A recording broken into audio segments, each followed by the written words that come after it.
Well, good evening, everyone, and thanks for joining us for this 13 Plus FastCast. I hope you're all having a wonderful evening. I'm Ashley Bowerman. Let's get straight to this evening's top news headlines. The Pima County Board of Supervisors is moving ahead with a request to the state to investigate the handling of a rape case by Sheriff Chris Nanos. The board voted 4-1 today to release a memo which gives the county the go-ahead to request an investigation into the sheriff, but there is some limitations here. The case involves a female deputy who has accused her superior officer of raping her at a Christmas party last year. The sheriff has not conducted an internal investigation yet, but says he's waiting for the criminal investigation to conclude first, which is standard procedure. The accused rapist has been fired from the department and is awaiting a criminal trial, but many on the board are questioning why it's taking so long for the sheriff to conduct his probe and are asking the state to look into it. The sheriff says he's done nothing wrong and will do the investigation according to protocols.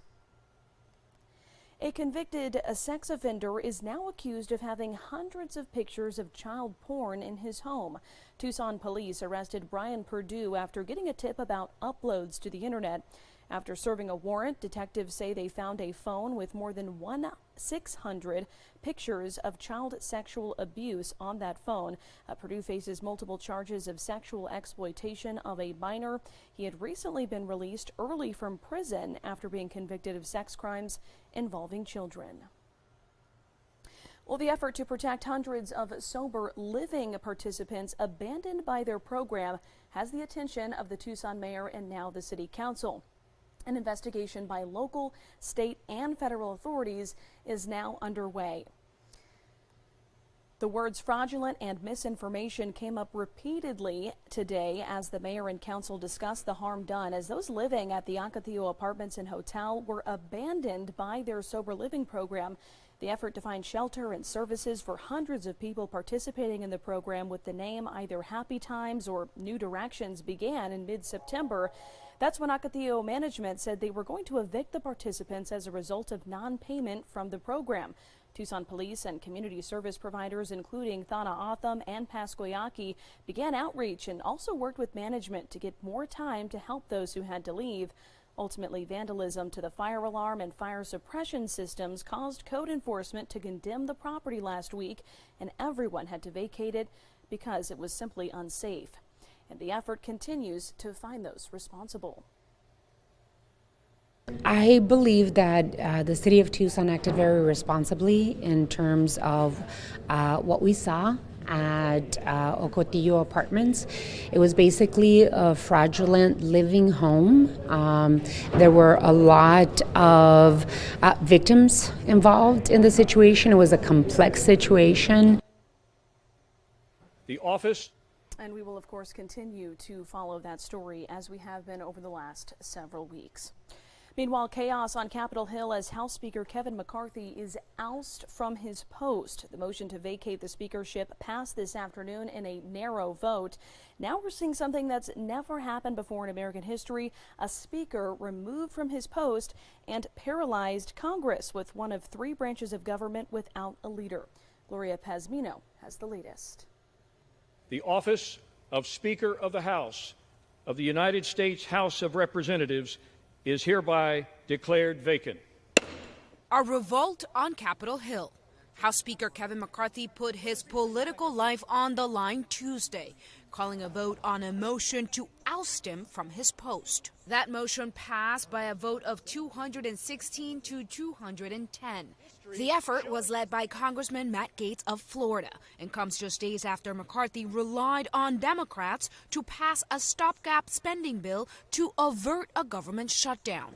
The move to oust McCarthy is yet another escalation of long-standing tensions between McCarthy and a bloc of conservative hardliners in his party. If you throw a speaker out that has 99% of their conference, that kept government open and paid the troops, I think we're in a really bad place for how we're going to run Congress. As expected, no Democrats came to McCarthy's aid. This is not a Democratic problem. This is a Republican problem. They supposedly have the majority. They should be able to pick their own speaker. Kevin McCarthy's not trustworthy. We don't trust him. Their own conference doesn't trust him. McCarthy says he will fight it out on the House floor, even if it means running for Speaker again. In the meantime, Republicans frustrated with Gates as they brace for the impact of a paralyzed government. It definitely puts the majority in jeopardy when you see disunity. I think it's sending a terrible signal to the electorate in advance of the 24 election. I'm Gloria Pasmino reporting.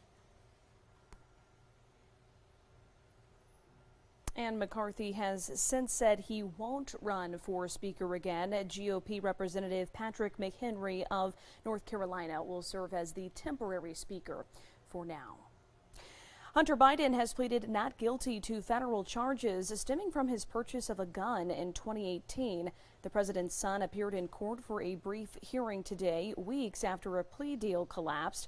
He is accused of both lying about his drug use while buying that gun and possessing a gun while using narcotics. His attorneys say the charges are politically motivated and plan to file a motion to dismiss. If convicted, he could face up to 25 years in prison. Meanwhile, day 2 of former President Donald Trump's civil fraud trial wrapped up this evening. The judge has already ruled Trump and his sons are liable for inflating their business values to secure more favorable loans. Now, the judge has issued a gag order after Trump attacked the judge's law clerk on his Truth Social site, and in comments he made to reporters, Trump has since deleted that post. The trial is expected to last up to the end of the year. A Tucson man escapes death after being stabbed in the throat outside of a Home Depot this year. The suspect, an accomplished musician, is behind bars in the Pima County Jail, charged with attempted murder. He's also a convicted felon suffering from mental illness. Chief Investigative Reporter Valerie Cavazos dives into this case and shines a spotlight on mental health challenges in the criminal justice system. The suspect's name is Michael Moynihan Jr. He's 35 years old. We're examining this case not to determine his innocence or guilt, but to reveal what some leaders are calling significant challenges that puts the public at risk. We want to warn you, the video and audio we're about to show you may be disturbing. A random stranger. That's who Michael Moynihan said he intended to target and kill.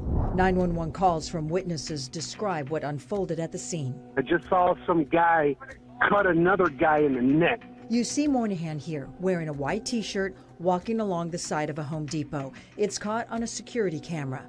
Now watch what he does. He suddenly bolts towards a man leaving the store pushing a shopping cart. Did you witness it? I heard the screaming, and then when I turned around, I saw them collide. Watch again as Moynihan strikes, tumbles to the ground, and gets back up. And then the guy took off after him, but he was bleeding from his neck. They sliced his throat. Police records reveal more details. The victim thought he had only been punched in the neck. Moynihan told police he tried to slash his throat, and the victim was able to chase him off. The man later realized he was stabbed when he noticed blood pouring down his t-shirt. He's bleeding pretty good. It's right down underneath his, from his chin all the way down to his throat. Guy got him with a razor knife. This exact one, this picture taken by police. What kind of knife is it? It's a Milwaukee, one of those like a box cutter blade. Milwaukee razor knife. A utility knife Moynihan had admitted he bought at the store. The victim said he didn't know his attacker. Another 911 call is made, this time from a different location. Oh my God, you just sliced this guy's neck. We need help. They're on the way. Stay on the phone with me. Okay, he's going into another establishment. Moynihan headed this way to a restaurant about 1,000 feet away. Police records show that he flagged down officers and told them he tried to kill somebody. They're right here. They just arrested him right now. They got him? Yeah. Officers arrested him for attempted murder and aggravated assault. Moynihan's case is an outlier, not the typical mental health case that runs through the Pima County court system. Records show Moynihan is described as an accomplished musician, intelligent, talented, gifted. So to verify, I discovered his website, which includes details of his accomplishments. Albums, recordings, videos of his performances, his resume, and music industry articles citing his accomplishments. And in one interview, he shares that he's diagnosed with schizophrenia and bipolar, which are serious disorders. Court documents show he suffers from schizoaffective disorder, that he hears voices, has grandiose beliefs, and hallucinates. But this isn't the first time Moynihan has been arrested. He's a felon, convicted of aggravated assault with a deadly weapon, and just before the attack, on probation. So we wanted to know, how did he end up back in jail, now arrested for a more serious crime, attempted murder?